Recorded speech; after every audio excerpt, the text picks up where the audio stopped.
Welcome back to my channel. இது என்னோட TNPSC preparation டே 4. இன்றைக்கி என்னோட நாள் எப்படி போச்சு அப்படின்றத தான் பார்க்க போகிறோம்.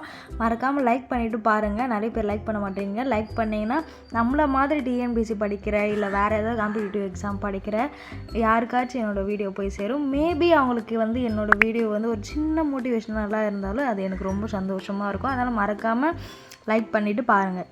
காலையில் எழுந்திரிச்சதும் வழக்கம் போல் வீட்டு வேலைலாம் இருந்தது. கோலம் போடுறது, வீடு பெருக்கிறது எல்லாத்தையுமே முடிச்சுட்டு ஒரு காஃபி குடிச்சிட்டு அதுக்கப்புறமா தான் படிக்கவே உட்காந்தேன். இன்றைக்கான ஸ்டடி பிளான் போட்டுட்டேன். நான் சொன்ன மாதிரி நான் என்றைக்கு படிக்கிறேனோ அன்றைக்கி தான் ஸ்டடி பிளான் எழுதுவேன். அன்றைக்கி ஃபுல்லாக நம்ம எப்பப்போ பிரேக் இருக்குது எப்பப்போ நம்மளுக்கு படிக்கிறதுக்கு டைம் இருக்கும் அப்படின்னு மொத்தமாக எழுதி வச்சுட்டு அந்த டைமில் படிப்பேன். அதுதான் எனக்கு ஈஸியாக இருக்கும். நிறைய பேர் யூடியூப்பில் ஸ்டடி பிளான் கொடுப்பாங்க. அது எல்லாருக்குமே செட் ஆகுமா அப்படின்னு கேட்டால் கண்டிப்பாக ஆகாது. ஏன்னா ஒவ்வொருத்தருக்கும் ஒரு நாளும் ஒரு நேரமும் வித்தியாசமாக இருக்கும். அது அவங்களுக்கு மட்டும்தான் தெரியும். ஸோ இப்போ நீங்கள் படிக்க போகிறீங்கன்னா உங்களுக்கான ஸ்டடி பிளானை நீங்கள் தான் போடணும்.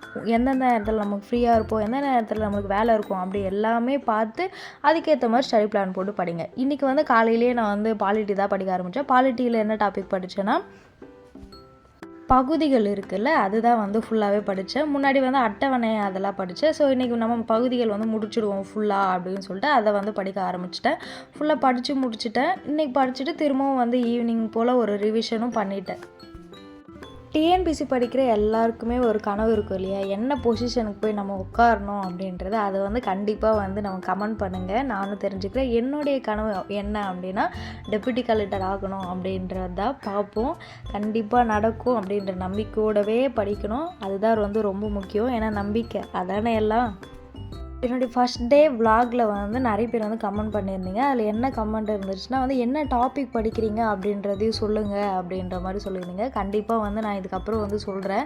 சில டைம் நான் மறந்துடுறேன். என்னால் முடிஞ்ச அளவுக்கு சொல்கிறேன். அதுவும் இல்லாமல் சில டைம் நான் படிப்பேன், ஆனால் வீடியோ எடுக்கிறதுக்கு மறந்துடுவேன். இல்லைன்னா எடுக்கிறதுக்கான ஒரு இது இருக்காது. ஏன்னா என் பையன் இருப்பான், ஃபோனை எடுத்து உடச்சிடுவான் அப்படின்றதுனால பயந்துட்டே வீடியோ எடுக்க மாட்டேன். அதனால் அந்த படிக்கிறதே என்னால் காமிக்க முடியாது. ஸோ அதனால் டாபிக் சொல்லவும் கொஞ்சம் இதுவாக இருக்குது. நான் முடிஞ்ச அளவுக்கு என்னோடய ஸ்டடி பிளான் போடும்போதே நான் இன்றைக்கி என்னென்ன டாபிக் படிக்கிறேன் அப்படின்றதையும் கண்டிப்பாக நான் சேர்த்து சொல்கிறேன். நீங்களும் என் கூட சேர்ந்து தினமும் படிங்க. எக்ஸாம் கிட்ட வரப்போகுது. ஏன்னா இன்னும் ஒரு 5-6 மாதம் தான் இருக்குது. குரூப் 1, குரூப் 2, குரூப் 4 அப்படின்னு தொடர்ந்து எல்லா எக்ஸாமும் வரப்போகுது. நம்பிக்கையோடு தொடர்ந்து படிங்க.